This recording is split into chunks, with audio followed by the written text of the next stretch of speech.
And once again, a video comparison between the OnePlus Nord CE 5G edition against the Samsung Galaxy A52 5G, and it's getting windy, so it's curious to see how both microphones do in these conditions. Still early summer, so now let's walk and test the video stabilization on both. Both look pretty stable, pretty good.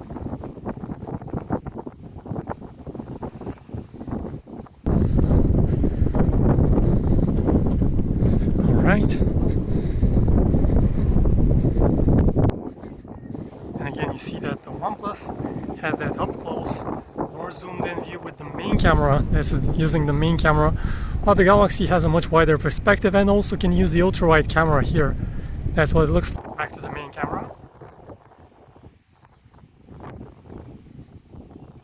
Thanks for watching.